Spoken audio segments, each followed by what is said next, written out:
Stay tuned. The show is about to begin.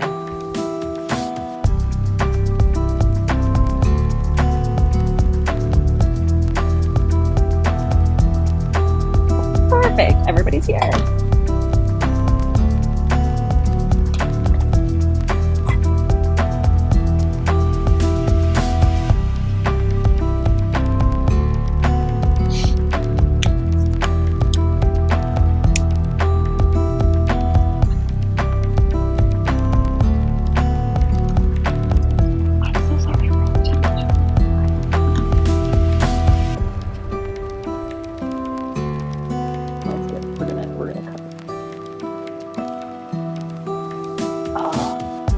I remember what I wanted to put this.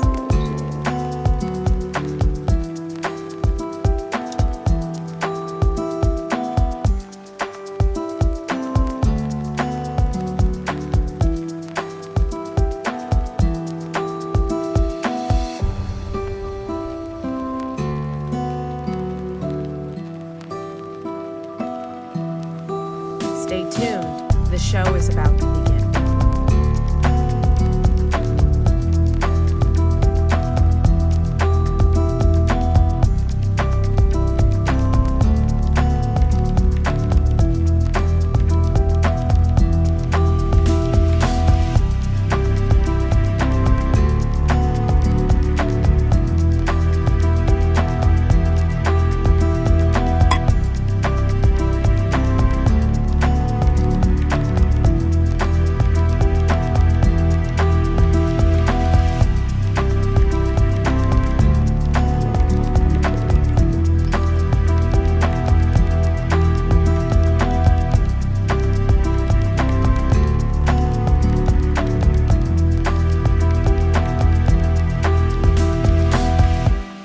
Stay tuned.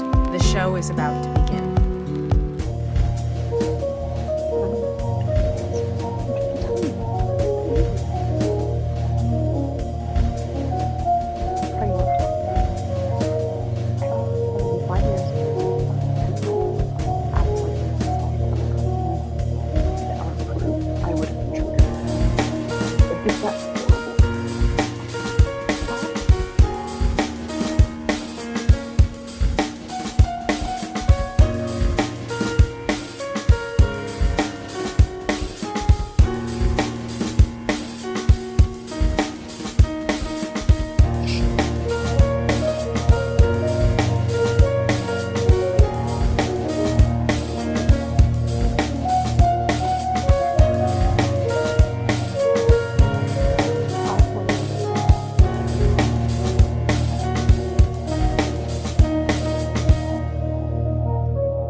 Stay tuned.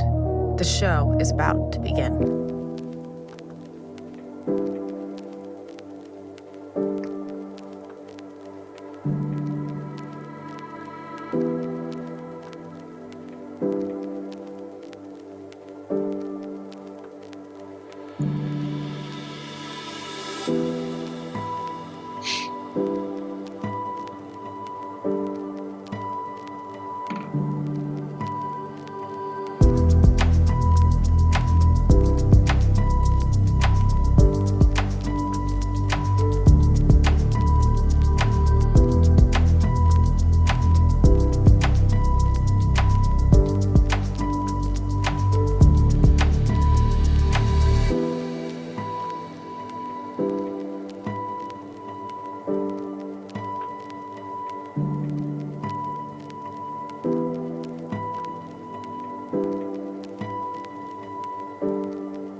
Hey guys, how are you? Oh, I'm so sorry for all the tech issues. I don't know what happened today. Worries. No worries. So good to Awesome. meet Oh, you. yes, I'm so glad you're both here. Very excited, very excited. I'm just gonna give it a couple minutes. This does run live, but then in post-production, I'm just gonna cut this beginning part out. But yeah, I do apologize. I've never had issues with the green room before, so I'm not sure what happened. But Seems like it all worked out okay. No worries. yeah, yes, I think so. Okay, perfect, So perfect. nice to see you. Yeah, you too. You too. I'm really pumped that you guys are here. I'm really excited for this conversation too. I think it's so great. And I think I said this in both my emails to you that I literally did not know this existed. And when I like read this thing, I was like just appalled. I was like, I can't believe this is a thing that is still happening. Oh my God. Like, it's just sad. That's why Jackie your work is so important because all of us who are entrenched in it every day, we're like get so kind of numb to it, I think, because it's just so entrenched in every single thing that happens that so important to talk about it externally because it's really is unbelievable. Yeah. Hmm. Yeah. All right. How are you guys? Can you guys hear okay? Everything's fine on your end? Yeah. Yeah. Okay, perfect. Perfect. I've got my co-host, my dog, at my feet right now. Aw. She's like, okay, I'm off camera, but I'm cute to be there. I could be, you know. All right, perfect. All right, so we are going to get started. Hi, everyone. Welcome back to the Human Challenge, where we explore all of the human challenges in today's world, the challenges of being human, and how we can challenge ourselves to be more human for the social good. I'm your host, Vanessa Ferlano, and we are today joined by two amazing people, and we're going to be talking about ad censorship with our favorite social media companies, in particularly related to sexual wellness for women. Very, very excited for this conversation. So important. Did not know it was a thing. And to realize that this still happens, I mean, I just think it's really sad. So I'm super excited to be joined today by the CEO and founder of the Center for Intimacy Justice, Jackie Rotman, whose work has actually been cited by Congress. Super exciting. So that means we're making progress. And we're also here joined by Dr. Lyndsey Harper, MD, CEO and founder of Rosie Wellness, not social media, sorry, sexual wellness platform for women, because we all deserve those types of solutions. So welcome both. Super happy to have you guys here. Thanks, Vanessa. Happy to be here. Thanks for having us. So I think, like I said, I did not know that this was such a big issue until I actually saw Dr. Harper. I saw your post on LinkedIn, and I remember you had talked about the struggle, and you had also had it was the graphics, I think, that really got Yeah. me, showing the ads that were approved versus the ads that were not approved, or approved by your competitors in the male space. And oh my gosh, I could not believe some of those were just horrible, honestly horrible and sad. And I can't believe that some of them could even be approved at all, because they were just terrible. So I wanted to start with you. And I hoped you could tell us a little bit about your journey. I know I forget how long you've been running Rosie Wellness for so far, but tell us a bit about that journey and talk a bit about what it's been, that battle that you've had with some of these social media companies just to post educational ads about Yeah. sexual health. Totally. Yeah. So my background is that I'm an OBGYN and I started Rosie about 4 years ago. So in 2019. And at the time, well, let's just start by saying that the reason that I wanted to start Rosie is because I had received no training in women's sexual health, even as an OBGYN. I spent 2 weeks in an erectile dysfunction clinic at the VA as a medical student. So like this starts from way back. This isn't just on social media platforms and in advertising. This is the bias against sort of women's health, women's sexual health is, we're knee deep in it. And that was exemplified in my medical training as well. So anyway, fast forward, I get into private practice. I'm taking care of only women, obviously, as an OBGYN, and they're having lots of sexual health problems. And I don't know how to help them. I didn't know how to help them with low desire, with arousal problems, with orgasm problems, I had some training in sexual pain, but certainly not enough. I went off the deep end as a founder does in the field, and I became obsessed and got a bunch more training and became a fellow of a sexual medicine organization. And now that's really all I do. And so at that point, when I started Rosie, I heard about this sort of in women's health. This was a while ago, but I had heard about censorship in women's health, particularly in sexual health. And I was like, oh, I'm a doctor. Like, I was like, I have nothing to worry about. These are legitimate medical conditions. Like, surely not. That won't happen to us. And literally the day we launched, we had a press release, and the company through which we, released the press release said, no, this is a no-go. And I, like, from the tips of my toes to the top of my head, was so angry and mad. I just couldn't believe it. And so I was like, and I also think I can, I have more power than I actually do. So I'm like, let me get them on the phone. I'm like, I'm a doctor, and these are legitimate medical conditions with diagnoses that we can find like in the medical literature. There are pharma, that are made for these things, and we need interventions, and people need to know about this stuff. And they're like, sorry, not happening. And so we had to go back and sort of like, totally redo and water down. And that's like, I think, a theme to this: water down the messaging that was in the press release about what we were trying to do, what the actual problems that are existing. And that was really the start of this journey. And so, since then, and we can go into the details of this, but we've been, faced this issue with Apple, with Meta, with Pinterest. I mean, like the whole shebang everywhere we try. And it's insidious, and it unfortunately presents many challenges for companies in our space. And in women's health more broadly, that's something I definitely want to mention, is that my company, Rosie, we do focus on women's sexual health, but this is across conditions that that don't have as much stigma as women's sexual health, right? About incontinence, about period brands, about endometriosis. It's like, wait, what? Like, those to me are even more like unbelievable that they're facing censorship issues as well. So it's not just sexual health. We are a very clear example of it, but it's across women's health. And it's really unbelievable, and, shouldn't be tolerated. So I'm so thankful for Jackie and the work that y'all are doing to help change that. Thankful for you too.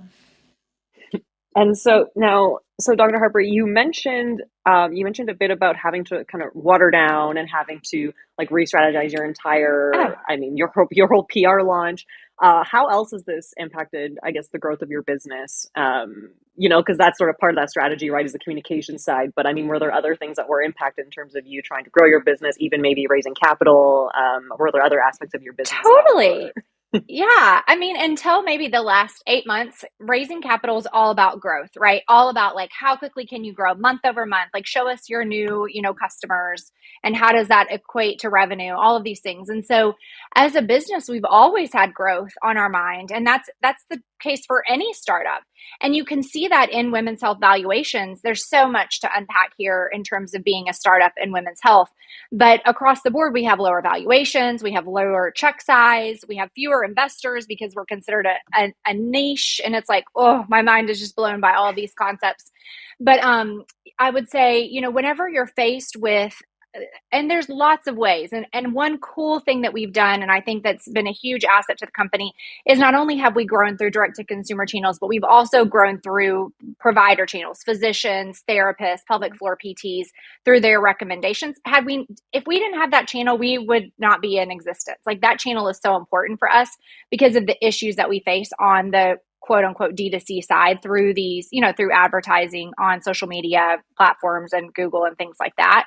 And so what I think people don't understand is that if we're a startup, a young company with a very, specific budget, and we have, metrics that we know that if we can get in front of a user, we can, spend this much money and get that person to install at least the platform, that makes sense at scale. But once you start, every day beating down, it's like whack-a-mole, these, denials, or at one point our whole ads account was completely shut down on Meta. And so we couldn't advertise at all. And so we had these growth, and then tank, right? Because it's like, we got blocked, and there's literally nothing you can do about it, especially when our account got disabled. This was last summer. And actually it was during when the rules got changed. But we had like violated the rules. And by the way, we don't literally do anything that I think anyone would consider violating the rules, right? It's just and that's what's really hard too, is because it's like the rules say one thing and then the behavior is completely different. And that's so frustrating because you're operating from a certain set of circumstances. And I think that's clearer now than it used to be, right? Before last summer, things were just very ambiguous. Now, at least they say you can say this, but you can't say this. But the rules and the actions don't match. And so what you're doing, instead of being like, oh, new ad, watch it go, new ad, watch it go, new ad, watch it go, they're saying like denied. And you're like, well, what's denied about this? We followed the rules. And so then you're like offering new creative, which takes time and money. You're offering new messaging, which takes time and money. Not only that, but then the person who's receiving it, it's not the intended message that you wanted to hit home. It's something else. And then they're left to get, what is Rosie? You know, like, are they, it's not good marketing practices. The things that we're forced to do to try to get around these issues. And so once again, it's either an innuendo, which, you know, I think is a problem sort of across the board for women's health, or, you know, we have to market something that they're not mad at us about marketing, which isn't exactly the point. So yeah, I would say it's affected us in lots of ways. The most prominent way is just the inefficiency of the ability to sort of grow through these channels that other companies and other sectors enjoy. Right. And especially like competitors in the men's health space who have access to their entire market very easily. And then you guys do not, right? Like as a women's health company, and which is kind of ridiculous because I think if you look at like the market, the users of like social media, like, you know what I mean? Like women are actually a very huge part of that market. They're the largest consumer category as well. So Totally. It's like really unfortunate that like social media, that you can't access that market properly, which is like, I just think it's terrible. And I think it goes towards, I mean, to me, what this whole issue is really about is just the prioritization of one part of the economy, right? Or one social class or one social group over another. And I think, Jackie, I remember watching your talk that you did. I think it was at Stanford. And I believe you mentioned something like that this is really about like the prioritization of pleasure of one group over another. And I remember that sentence really like kind of grabbed me. And I was like, yeah, because it hurts. Like, I think it hurts as a woman to know that like, basically I'm almost being denied a right to understand my own like wellness and health, right? Like that's what I took when I saw some of these ads and a lot of your posts. I was like, wait, so as a consumer, I'm not entitled to know about endometriosis and things that impact my health? Like it's very upsetting and very sad. So I wanted to turn this to Jackie a little bit. Can you tell us because you've been researching this, so can you tell us a bit about some of the trends, some of the findings, you know, what we just heard from Dr. Harper, like, is that very common that you've seen in a lot of the other founders, individuals that you've spoken to that have also faced this issue? Definitely. And thanks again for organizing this conversation. Yeah, so starting in 2018, that's the year that I started talking to entrepreneurs in sexual wellness and sexual health. And every one of them said at the time that they were being censored by Facebook and Instagram. And most of them said that this was one of the biggest hindrances to them being able to help other women and other people who are suffering from the issues that they're facing. We released an investigation by the Center for Intimacy Justice in January of 2022 about Meta. We found that of 60 companies, and nonprofits as well, that were serving sexual and reproductive health of women and people of diverse genders, 100% of them had their Facebook or Instagram ads rejected. So every single one of the 60 that we interviewed or surveyed said that this was a problem. Many of us in the women's health space knew that this was an issue, but I think that was the first time that we had that level of data to give to policymakers and to wider audiences. And that was specifically about advertising on Meta platforms. But since then, we've had an increase in usage at TikTok, and we're constantly receiving information about how TikTok is taking down content about menstrual health, pelvic pain, menopause, variety of topics. With TikTok, it's more common that organic posts are also taken down. It's not just advertising that's an issue. Wow. But on Meta platforms, when it comes to organic posts, shadow banning is a bigger issue. So the platforms will not show certain content to non-followers or not allow as much information to be seen in the algorithms. But with TikTok, you can have a video about periods that's just taken down. With all of these ads that we're talking about, and Dr. Harper touched on this, but the kinds of health categories that are censored, and it really we found that like anything that has to do with vaginal health or often breast health, whether it's menopause, pelvic pain, endometriosis, of course, sexual wellness is very censored, but also fertility, contraception, a wide number of categories. These are all blocked. And so we have seen Meta make some additions to their written policies, but for the large part, there hasn't been any change to the technologies, despite hundreds, if not thousands, of impacted groups speaking out about it, both privately and publicly. Right.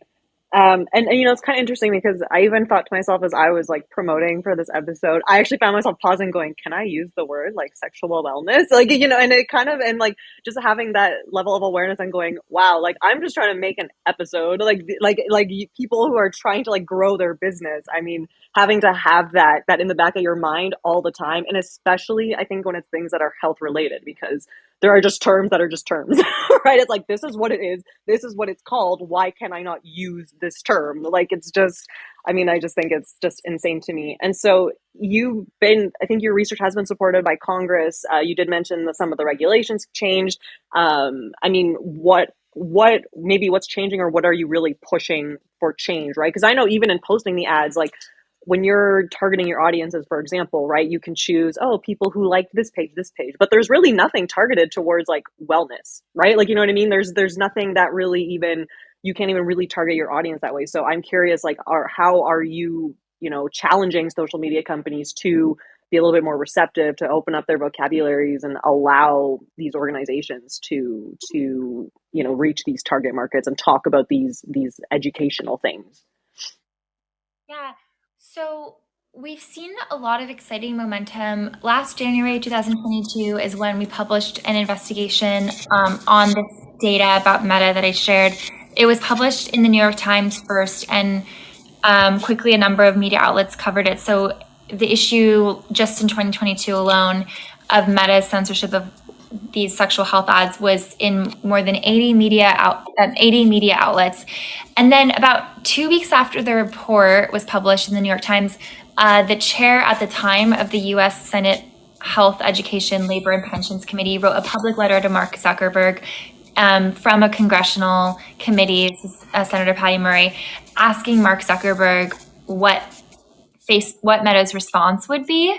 And they opened a line of questioning at Meta about what they were doing in light of these findings. About 2 weeks or a week or so after that, Hillary Clinton organically tweeted at Senator Murray asking if she had heard back from Mark Zuckerberg, which was regardless of people's sides of the political aisle, I think seeing someone who's run for president at the highest levels of U.S. policymaking tweet about an issue that is so important in sexual and reproductive health and had not been seen in that light before was really beautiful and meaningful.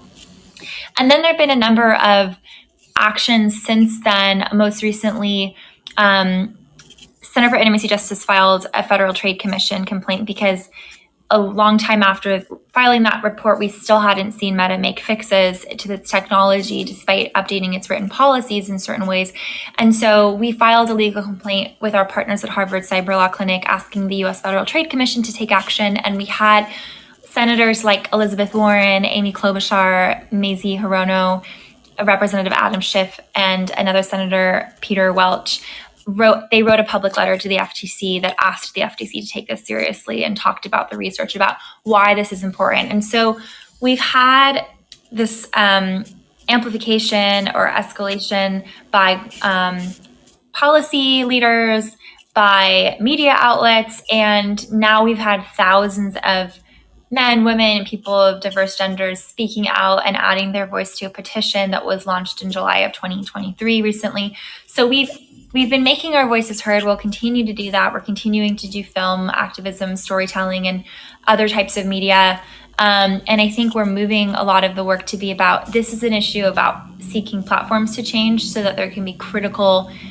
economic, technological, and health changes, but also, as you can see from what Dr. Harper has shared, there is a suppression of women's sexuality and sexual expression, well-being, health, agency that is so greatly suppressed in other aspects of our society. So the platform censorship, which is completely wrong, is representative of broader societal issues around women's sexuality. And so we're continuing to raise and elevate conversations about the importance of validating women's sexual health, agency, well-being as equally important to that of anyone else on the planet.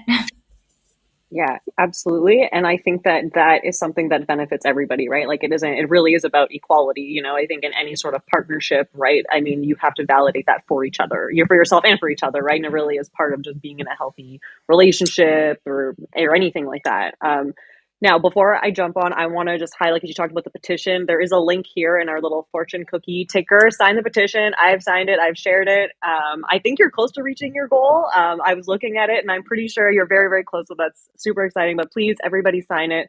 Every time I share or post, I'm always like, here's the link. Sign it. Maybe I'll go make another email account and just sign it again. But no, I am promoting it. So everyone, please make sure you sign the petition. This is, at the end of the day, really about equality. Dr. Harp, I don't know if you had anything you wanted to add to what Jackie was just saying, so because it kind of much. looked like. Yes, I'm like sitting on my hands. Okay, so I wanted to highlight a couple of things. The first is that when we as women or as people are not even exposed to these ideas, for example, women's sexuality, but we could just talk about women's health more broadly as well, then we don't even know that we should be asking the questions or we should be demanding the answers, right? So when our physicians aren't bringing it up to us because they haven't been trained, when we're not seeing it on social media because it's being censored, when we're not watching the Super Bowl and seeing the same ads for women as we are for men, I'll just use the word women, don't even realize that 43% of women have a sexual health problem and that it's not just them. They don't need to be ashamed. They don't need to be embarrassed, but this is a huge issue that deserves the light of day. And so not only do we have these really deep and insidious sort of sexual health suppression problems in medicine and in society and in culture and religion, but the fact that it's also missing from our everyday, input compounds that. And it sends us the message that, no, this isn't that important. It's not that common. And, really there's not, even if it is something wrong with you, there's really not anything to do about it anyway. And so I think that you can't really fix one without fixing the other.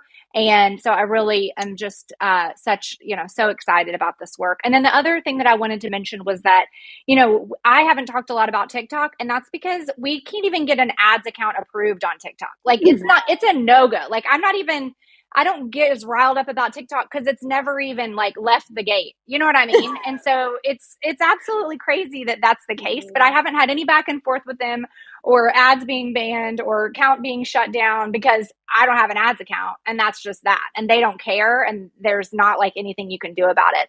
And that's one thing that like is so mind-blowing about these companies is that you are yelling in like a total like dark silo room. No one cares unless you're spending, I don't know how much you have to be spending to get an ads account like representative that has any sway, but we aren't spending that much. And so and that's why I have to take to LinkedIn. Like every time something like this happens, I'm like, our ads account, or we cannot right now advertise on Apple in the App Store. And it's been that way since last October. And I mean, I tried to escalate it. Y'all would not believe the support we got on LinkedIn, and like still nothing. And anyway, so it's across the board. And I don't get as riled up about TikTok, but I should, because we have not even had any ads interaction with them because it can't even get approved. So it's, one thing after the other. Wow. And I mean, you've been in business for 4 years, you said, right? And I mean, in 4 years, that's just, it's just sad. Like, it's honestly sad. And I think too, you both kind of talked about the whole idea of it's depression, right? And then I think it's that whole societal dynamic of that, when you think of, I think intergenerationally, the trauma that women, we have to fight for rights to vote, right, for this. Oh, that's trauma, right? And now it's like, well, now I don't have the right to like understand my body. I don't have the right to understand my health. And then I think you said something that kind of hit me, and you were talking about how um, oh no, I lost it. It'll come back to me. But I mean, but it is, at the end of the day, like, to me, it's all about it's just like that trauma and that idea that like women, you're not really like, you're not prioritized, like you're not worth it. Like, and then we keep shoving that in our faces, right? That message. It's like, yeah, like, you have to, the ads that you see on Super Bowl, for example, you have to look like this, you have to be like this. It's not actually real compared to, I think, what we would see for our counterparts.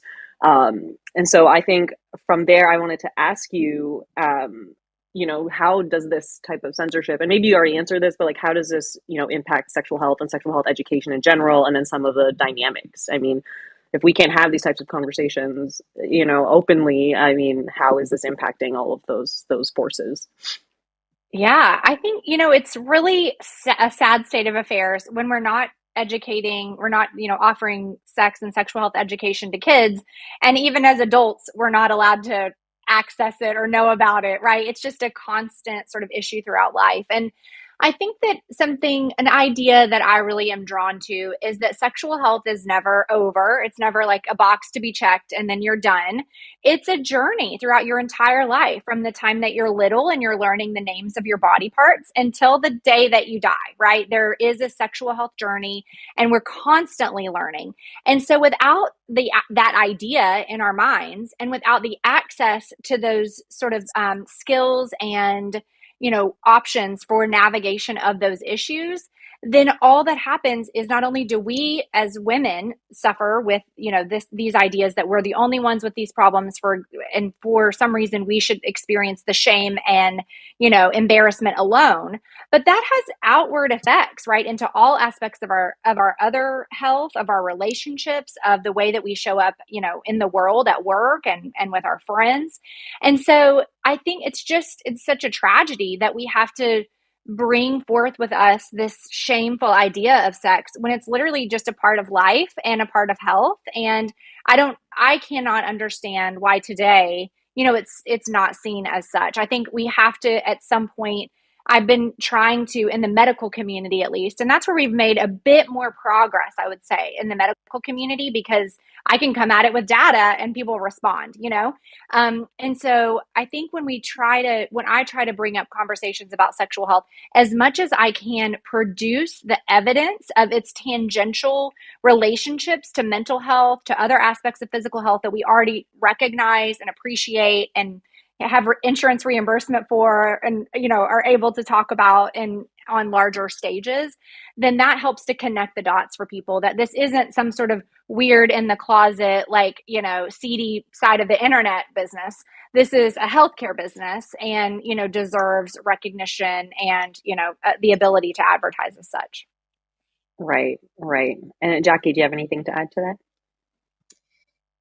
Yeah, we see the issue there's 4 buckets that we usually use, health access being one of them, when we talk about the impact of this censorship. And of course, there's many more than 4 ways that this impacts people. But I think for people that are wondering, why is advertising of women's health access important? What are the impacts? What we see in terms of the societal impacts are, first, what we've been talking about, which is access to sexual health information. So one example is, it takes 3.5 years to sail around the world, but 7 to 10 years to get an endometriosis diagnosis.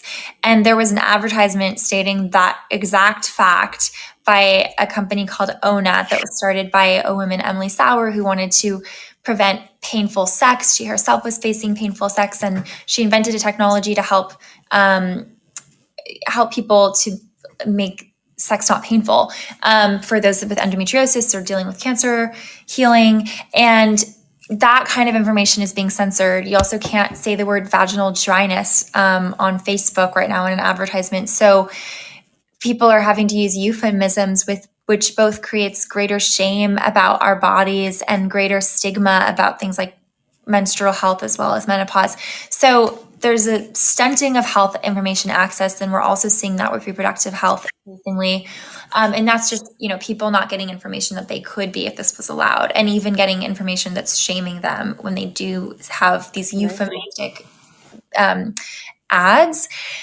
And then another one is that we believe that there's less technology being created, and there's less investment going into women's health. Somebody might raise a seed round, but then you're in a game where you are having to reach certain growth curves to raise your next stages. And it's really challenging for women's health businesses to get to Series B, C, and D, because the advertising barriers and censorship stunt the type of hockey stick growth that's so needed in a startup ecosystem that is requiring venture capital. And so there are companies in the men's health space that have raised Series Ds and larger that are literally acquiring the women's health companies, and some that have tried to create women's health brands but had to eliminate their women's sexual health products, even though they're selling erectile dysfunction, because their women's health products couldn't sell since they couldn't actually talk about the symptoms in their ads. So even like well-funded companies that want to help women's health and have the resources just are leaving the space because of these barriers, which matters. And the other ones are about economic access in terms of the economic resources that are being stunted for women entrepreneurs and their teams, as well as non-binary entrepreneurs. And then the last one is just this culture around whose sexual health and whose sexual well-being is considered valid, when we're being inundated with ads about erectile dysfunction and ads that literally say get hard or get your money back. We're taught, and people are taught since a young age, to realize, okay, men's sexual pleasure is normal, and these things are valid, and yet we can't even say vaginal dryness and these other things. And so it creates this inequity around whose experiences are considered important and valid and healthy.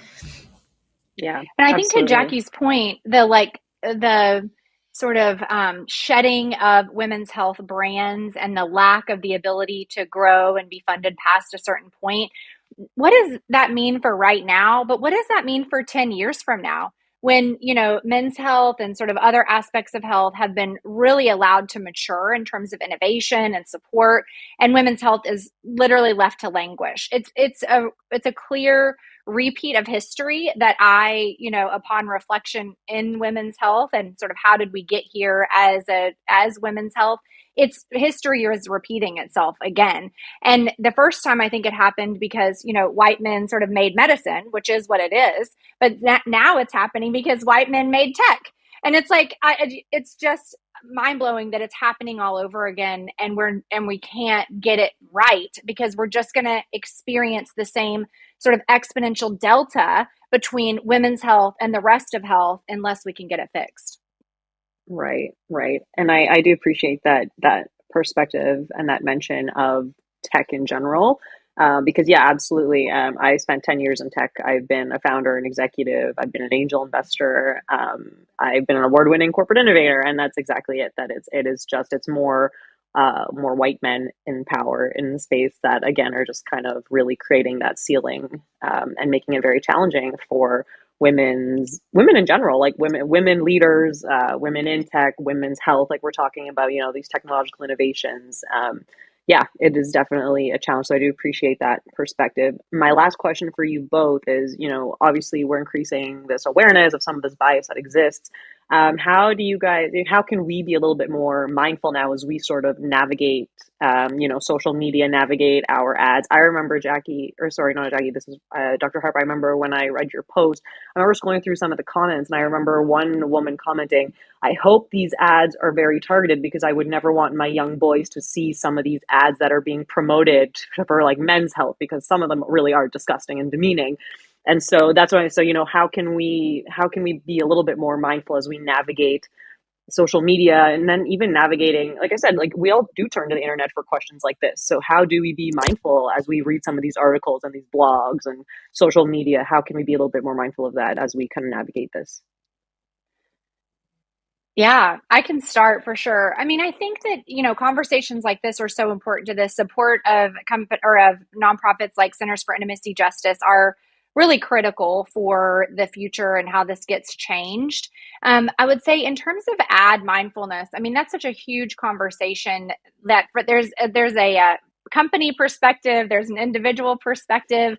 And I think that it is really all about seeking out brands like, who are the female founded women's health brands that that you might access, or that you, and then how can you actively support them, whether it's engaging with posts, whether it's making a positive comment on an ad if you do happen to see one, and really trying to amplify that message. And that's, I feel so grateful to all the support that we get from opportunities like this and elsewhere, because I think it really opens people's eyes to what is actually going on. And I think unless you're engaged in that conversation, you're going to be none the wiser. And so I think the more we can amplify that message, the better.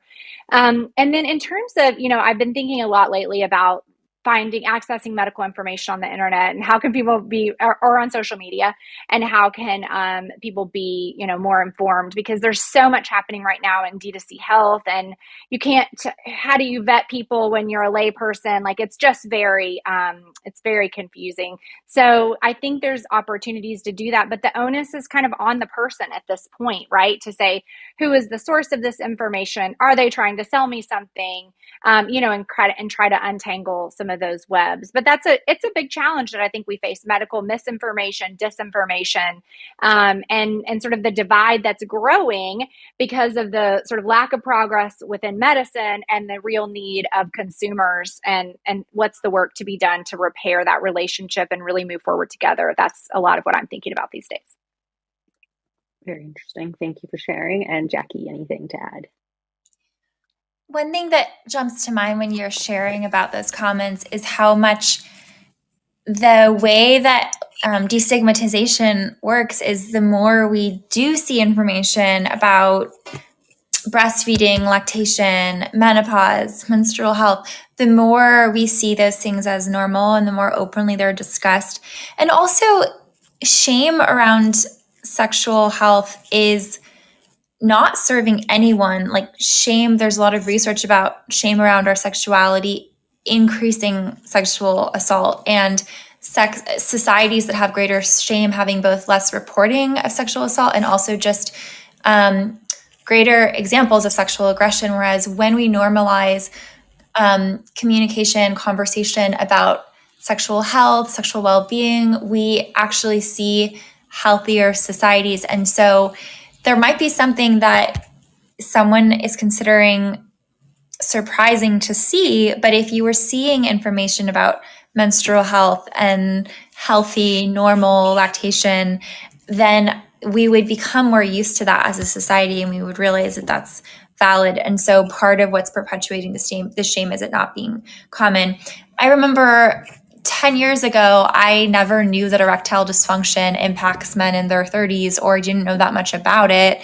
You just see Viagra and think that it's just for older men. And actually, a lot of young men do face heart conditions and other medical conditions where they're grappling with erectile dysfunction. And I think now that you have these startups like Ro, that's started by young men who are facing health challenges that wanted to help people, they're raising money, they're getting their technologies out there. And like, as a woman, I know a lot more about erectile dysfunction than I did 10 years ago. And I don't, there's just more information and less shame. And it's understood by more people that that is a legitimate medical condition for some people.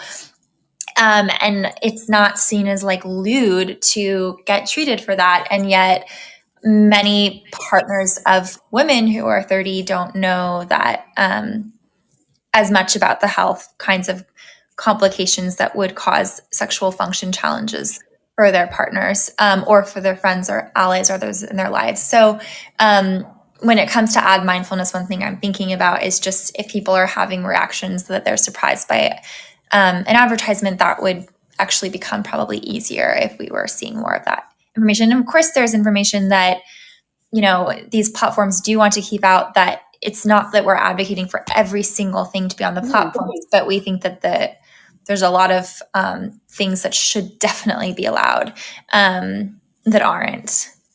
Right. No, and I hear that completely, and I appreciate everything you're saying about, the societal dynamics, abuse and all of that, because I know for myself, I was sexually assaulted when I was 23, and I can tell you, that was 5 years ago. If I had seen those ads that, you guys were showing that men's health companies promote, those would have triggered me as someone who had experienced sexual abuse, because it is like, it's horrible to see those things, because in the situations of sexual assault, your power is being taken from you, you're being disempowered, and sex is a very healthy thing for everybody, but when it's like taken from you without choice, right, it's giving you that message that, again, like, who's being prioritized. And that is what would come up for me had I 5 years ago seen ads like that. It's horrible. I mean, 5 years later, I can tolerate it, and I'm like, I don't like it, but I'm not triggered by it. But that's, there are these larger things that do come from this, is larger waves, because it's not just about, it's like prioritization of health, but how is this messaging impacting other people and what's going on in their lives, and that whole idea of ad mindfulness. So I think it's really important. And again, I think it's also a big thing here is the messaging of sex, right? What is the messaging of sex now in our ads? Sell. It's about selling sex, right? We don't educate about health. We are only here to sell sex, which I think is something that I think also has to change. But I think that we are going to leave it there with that message. Thank you both for coming on the show. I am super excited to have you both here. Love all the work you're doing. Again, everyone, please sign the petition, sign the link, and please be sure to support both organizations, because there's a lot of great to be done. And please take these tips to heart about how you can mindfully navigate your own sexual health and some of these things that you see on these platforms as well. So thank you so much, everybody. Thanks, Vanessa. Thanks, Jackie. Thank you. Thank you both. Thanks. Take care, guys. Bye.